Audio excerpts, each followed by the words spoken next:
Well, hi everyone, and welcome to For Immediate Release. This is episode 453. I'm Neville Hobson. And I'm Shel Holtz. And all of our reports of late have been very serious in tone and nature. So we're going to lighten it up a little bit today and talk about poking fun at your customers in public. Doing that and insulting your customers while others are watching may not seem like the best way to get their business, but brands are increasingly embracing playful provocation to engage consumers and foster deeper relationships. This strategy, often referred to as roasting customer, involves lighthearted teasing that humanizes the brand and makes it more relatable. This isn't just an observation I'm making based on tweets and other messages that I see from brands. This is based on university research, that rigorous academic research, in this case from Duke University's Fuqua School of Business, which highlighted the effectiveness of this approach. Professor Gavin Fitzsimmons and his colleagues found that playful provocation enhances the customer brand connection by making brands appear more human-like.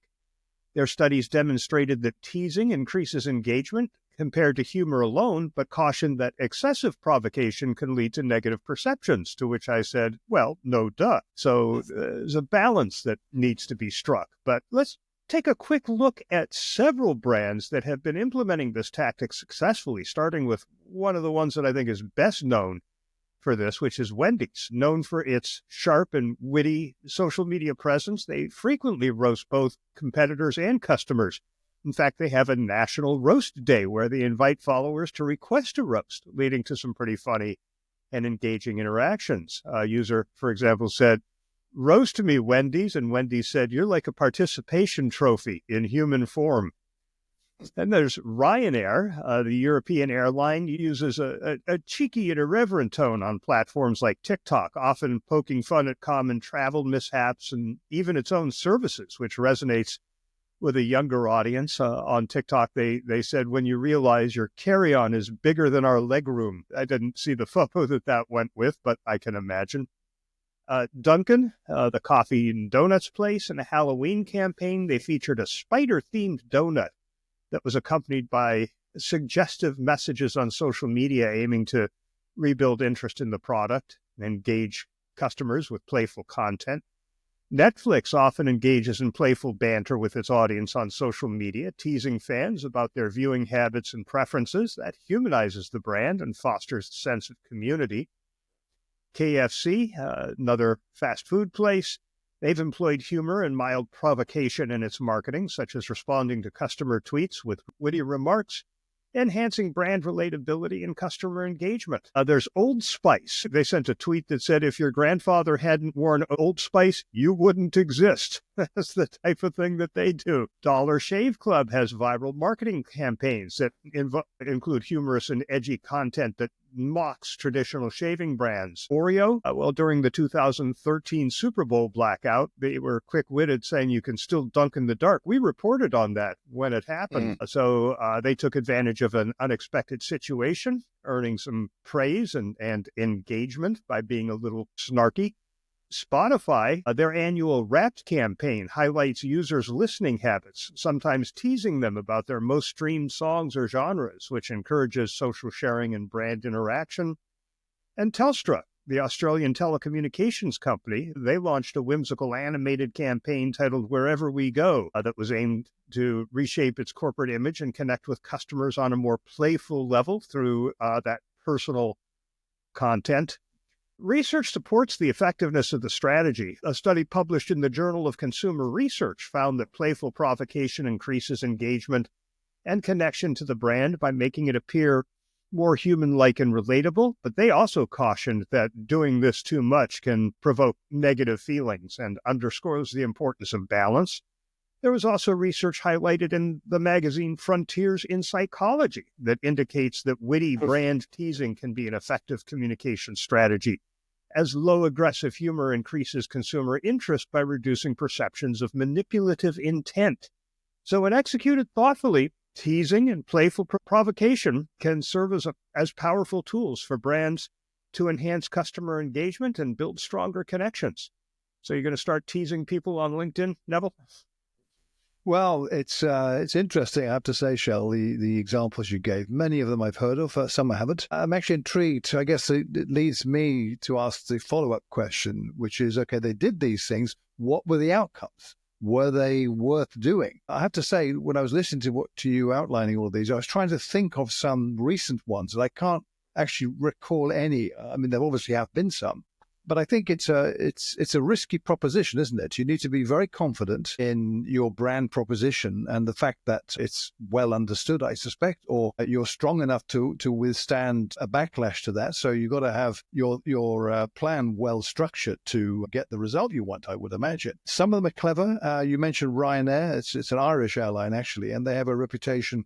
We talked about this in episodes from many years back. The CEO of Ryanair is renowned for insulting customers, but not in a humorous way. I mean, he really does insult them. He's had a sea change in the last couple of years where he's actually become a normal, reasonable human being rather than the kind of obnoxious person he was. Mellowing with age, is he?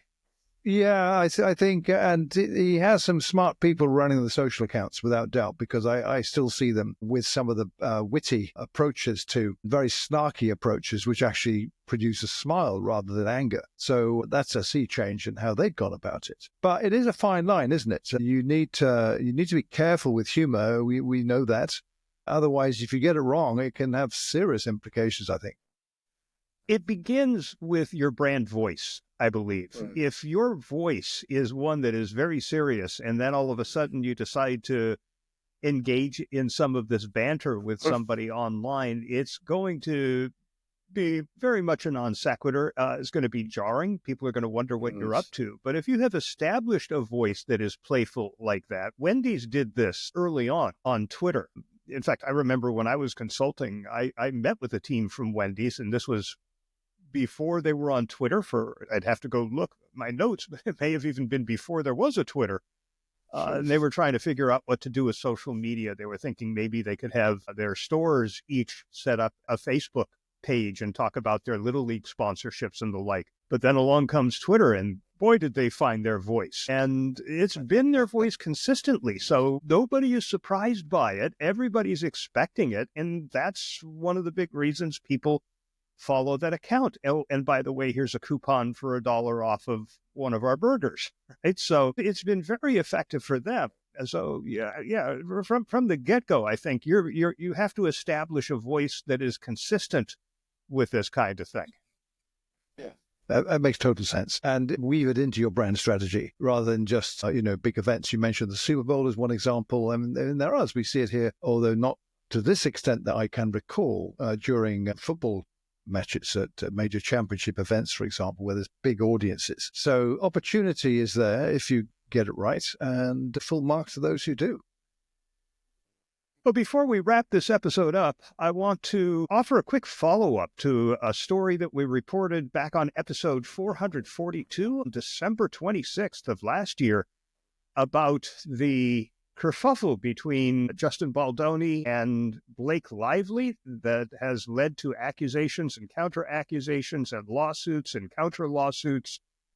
And the reason we reported on this is that Mr. Baldoni was represented by a public relations firm, a publicity firm that engaged in some practices that were dodgy, to say the least. Now, The Hollywood Reporter is reporting that the situation has created considerable anxiety among Hollywood's publicity class. According to several personal and studio publicists that The Hollywood Reporter interviewed, the scandal has changed how representatives not involved with the case operate. One of them said, "This will change the personal publicist game forever, 100%. When a client says, I want you to protect my reputation and get ahead of this story, or I don't like that headline, can you call the reporter?" No way. If what you're doing has ramifications for another celebrity, you're now going to think that you could get sued. Another veteran publicist said from the very start of the Lively Baldoni shit show, it was PR who kind of made the situation worse. Changing the face of PR is what this veteran publicist said that the case is doing. The fiasco, notes a veteran studio publicist, brings to mind something that publicists are taught at the very start of their careers. All comms folks are taught from day one, Never put anything in writing you wouldn't want on the front page of the New York Times. This has been a reminder of that all-important rule. So some changes going on throughout our industry that have been sparked by this situation, Neville. Yeah, it has. We did report on it. You're right. I wrote a blog post myself with further thoughts on it, and I've been following it, as I'm sure you have, on the latest developments in the case. It's still an ugly lawsuit situation, without any doubt, and the reputational damage to the main protagonists, Blake Lively and Justin Baldoni, is severe. I mean, in Baldoni's case, he's suffered massive damage to his career in being kind of ignored and dropped. Lively's fallen foul of some missteps, I think, in how she's been talking online, including embracing Taylor Swift as her support. She rejected that, so that was an interesting development. I saw recently that Lively's husband, Ryan Reynolds, had come out speaking for her. That misfired a little bit, so it's messy. I think, though, the thrust of what we talked about, certainly with my post, was the ethical thing regarding Baldoni's PR team or agency or whoever they were. And indeed, I think we named the person whose name doesn't spring to mind right now, that was behind all of this. There was outrage on the ethics thing, and I suppose we could bring out the cynical hat and put it on, because that's it. Nothing else has happened as a result that I've seen commented on publicly. The flurry at the start was how dreadful this is and it's bad for the industry and they should know better. I've not seen anyone commenting further on that. So it's all about the lawsuits and the fallout from that that's still developing. But I think we ought to be looking at this still from the ethics point of view. And I guess reminding us this is not how you should do this. But I've not seen anyone talking about that, Sean. Yeah, well, apparently the publicists themselves are talking about it because they're going to reject requests from their clients to engage in any of the kind of activity that Baldoni was looking for when all of this got started. So we'll see how much that trickles over into the rest of the public relations industry when it comes to bad-mouthing your competition, for example. Yeah. Doubtful that it'll have that much of an impact, but we'll see. Yeah.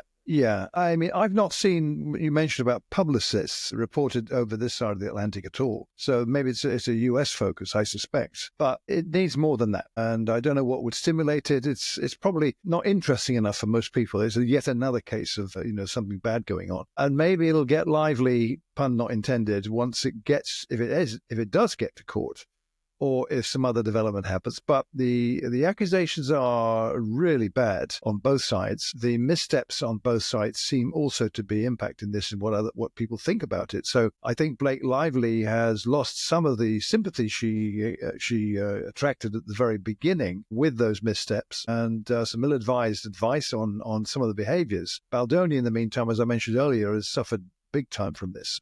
But he's doubling down on his defending of it. So this thing's got legs for a while, I think, Shel. Yeah, exactly why most PR people now looking at this wouldn't want to touch anything even close to it. And that'll be a 30 for this episode of For Immediate Release.